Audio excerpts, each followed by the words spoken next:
Three হুইলারের শ্রমিকদের উপরে বিগত সরকারের আমলে যে অত্যাচার সৃষ্টি হয়েছে সেটা থেকে বের হয়ে আসছে। আমরা আশা করি আমরা সকলে এক থাকলে এই সিএনজি ফেডারেশনটাও বাংলাদেশ সড়ক পরিবহন ফেডারেশনের একটি ইউনিট।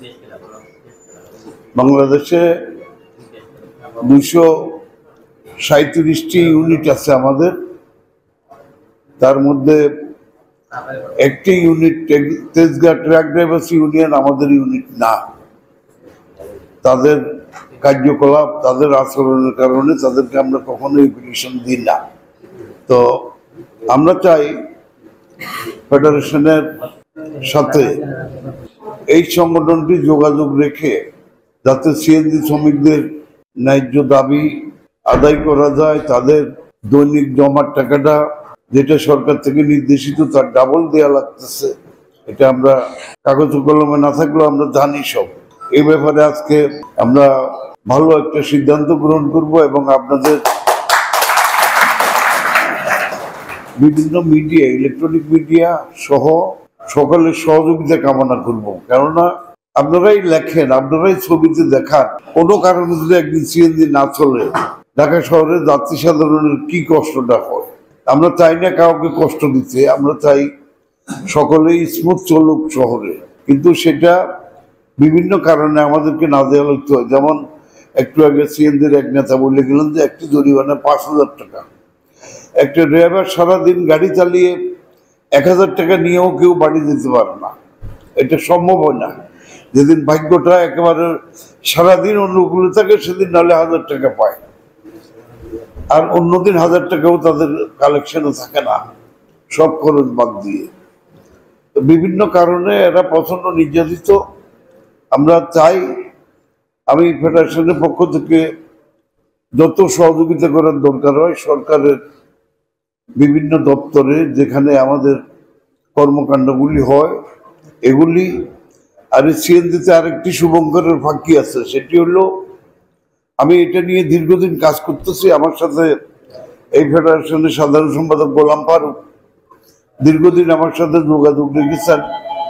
আমি যেখানে থাকি উনি যান। আমি একটা পরিসংখ্যান তৈরি করেছি, এটা আপনারা অবাক হবেন, বাংলাদেশে যত সিএনজি রেজিস্ট্রেশন করা চলে ওর চাইতে বেশি বিনা রেজিস্ট্রেশনের গাড়ি চলে পুলিশ কন্ট্রাক্ট।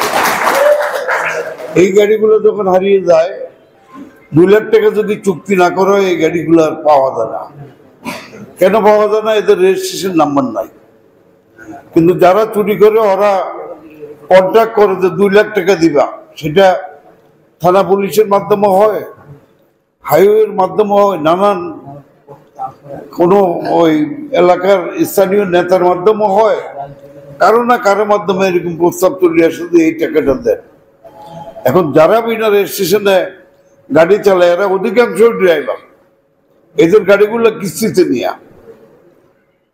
তো আমি কথা বাড়াবো না, আমি আপনাদের ফটো সেশনে যোগ দেওয়ার জন্য দাঁড়িয়েছিলাম।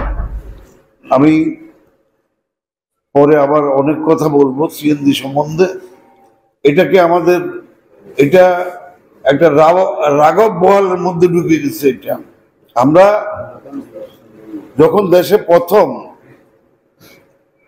ইজি বাইক আসে তখন দেশে কিন্তু বিদ্যুতের অনেক অভাব ছিল, আপনারা সকলেই জানেন।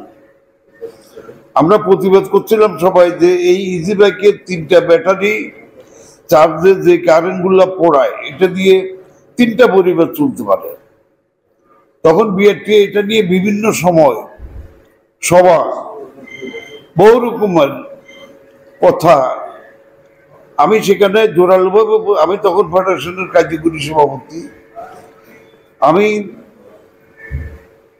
এই বললাম বিআরটিএকে যে আপনারা এই গাড়িটা চলে একটা ডাইনামা কিংবা একটা ছোট মোটরের সাহায্যে, এটার উৎপাদনের একটা সিরিয়াল নাম্বার আছে, এই সিরিয়াল নাম্বারটা দিয়ে এটাকে রেজিস্ট্রেশনের আওতায় নিয়ে আসে। আর সিএনজিতে 3 জন টানবে কিংবা 2 জন টানবে, ঢাকা শহরে 2 জনই টানে সাধারণত, বেশি 1 জনও টানে, জেলায় হয়তো বা 3 জন হয়, 4 জন হয়।